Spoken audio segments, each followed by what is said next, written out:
महाभारत का महाकाव्य केवल युद्ध और वीरता की गाथा नहीं है, बल्कि यह धर्म, नीति, न्याय और मानव जीवन के गूढ़ प्रश्नों का विस्तृत ग्रंथ है।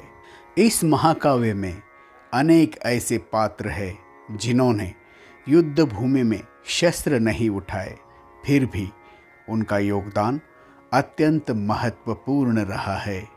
ऐसे ही एक महान पात्र है विदुर। विदुर को धर्मराज यम का अवतार माना जाता है। वे धर्मशास्त्र और अर्थशास्त्र के अद्वितीय ज्ञाता थे और अपने विवेक, नीति तथा सत्यनिष्ठा के कारण महाभारत में विशेष स्थान रखते हैं। पौराणिक कथाओं के अनुसार विदुर का जन्म साधारण कारणों से नहीं हुआ था। वे स्वयं यमराज थे, जिन्हें ऋषि मंदव्य के श्राप के कारण मनुष्य योनि में जन्म लेना पड़ा। ऋषि मंदव्य एक महान तपस्वी थे, जिन्होंने कठोर तपस्या द्वारा उच्च आध्यात्मिक सिद्धि प्राप्त की थी।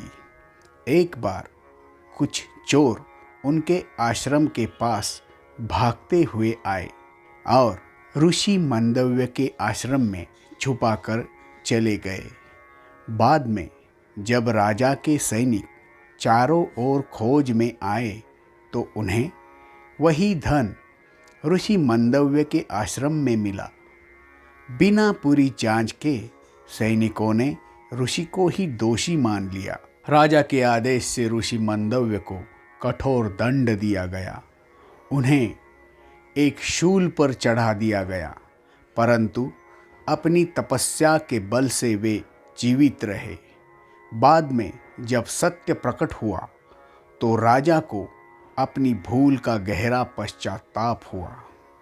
ऋषि मंदव्य ने जब यमराज से पूछा कि उन्हें ऐसा दंड क्यों मिला, तो यमराज ने बताया कि बचपन में उनसे एक छोटा सा अपराध हुआ था। उन्होंने खेल खेल में एक कीड़े को घायल कर दिया था। उसी कर्म का फल उन्हें यह कष्ट मिला। ऋषि मंदव्य को यह निर्णय अत्यंत अन्यायपूर्ण लगा। उन्होंने कहा कि बाल्यावस्था में किए गए अज्ञानजन्य कर्म के लिए इतना बड़ा दंड अनुचित है। क्रोधित होकर उन्होंने यमराज को ही श्राप दे दिया कि वे मनुष्य योनि में जन्म लेंगे और सांसारिक दुखों का अनुभव करेंगे। उसी श्राप के फलस्वरूप यमराज ने विदुर के रूप में पृथ्वी पर जन्म लिया। विदुर का जन्म हस्तिनापुर में हुआ। वे महर्षि वेदव्यास के पुत्र थे, परंतु दासी पुत्र होने के कारण उन्हें राज सिंहासन का अधिकार नहीं मिला। फिर भी अपनी बुद्धि, विवेक और नीति के कारण वे कुरुवंश में अत्यंत सम्मानित थे। राजा धृतराष्ट्र ने उन्हें अपना महामंत्री बनाया और राज्य के सभी महत्वपूर्ण निर्णयों में उनकी सलाह ली जाती थी। विदुर का संपूर्ण जीवन सादगी, सत्य और धर्म से परिपूर्ण था। वे न तो सत्ता के लोभ में पड़े और न ही व्यक्तिगत लाभ के लिए कभी सत्य से समझौता किया।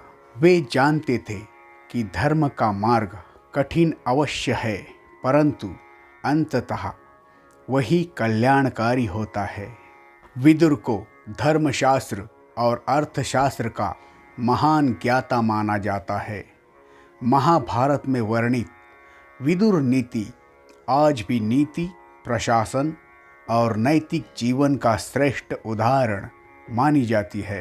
विदुर नीति में उन्होंने राजा, मंत्री और सामान्य मनुष्य के कर्तव्यों का स्पष्ट वर्णन किया है।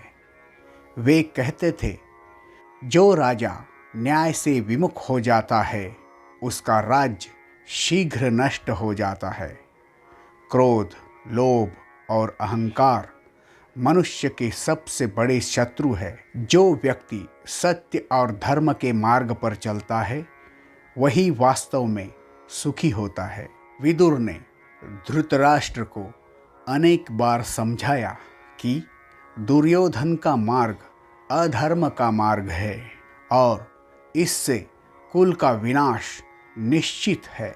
उन्होंने द्रौपदी के चीर हरण के समय भी निर्भीक होकर सभा में अन्याय का विरोध किया।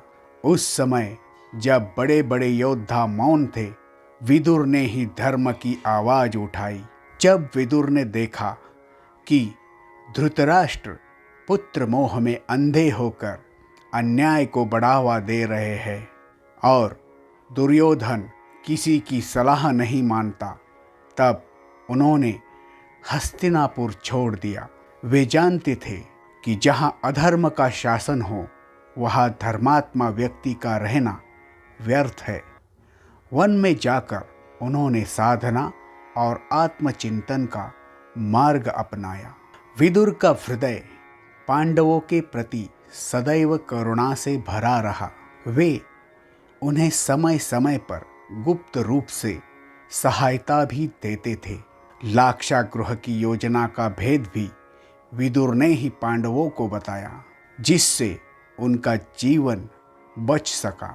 महाभारत में एक अत्यंत मार्मिक प्रसंग आता है, जब भगवान श्री कृष्ण विदुर के घर जाते हैं। विदुर की पत्नी भक्ति में इतनी मग्न हो जाती है कि वे केले के फल की जगह छिलके भगवान को खिला देती है। कृष्ण प्रेम पूर्वक उन्हें स्वीकार करते हैं, जिससे यह संदेश मिलता है कि ईश्वर को बाहरी वैभव नहीं बल्कि सच्ची भक्ति ही प्रिय होती है। अपने जीवन के अंतिम चरण में विदुर ने सभी सांसारिक बंधनों का त्याग कर दिया।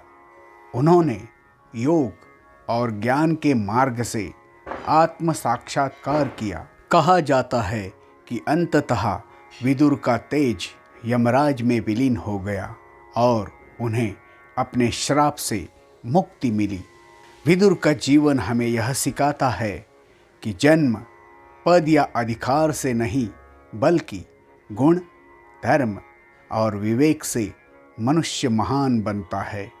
वे शस्त्रधारी योद्धा नहीं थे, फिर भी उनका नैतिक साहस किसी भी वीर से कम नहीं था। ऋषि मंदव्य के श्राप के कारण जन्म लेकर भी विदुर ने मनुष्य जीवन को धर्म और नीति की सर्वोच्च मिसाल बना दिया। महाभारत में विदुर एक ऐसे दीपक के समान है जो अधर्म के अंधकार में भी सत्य और न्याय का प्रकाश फैलाते रहे। उनका चरित्र आज भी हमें यह प्रेरणा देता है कि कठिन परिस्थितियों में भी धर्म का साथ कभी छोड़ना नहीं चाहिए, क्योंकि अंततः विजय सत्य की ही होती है।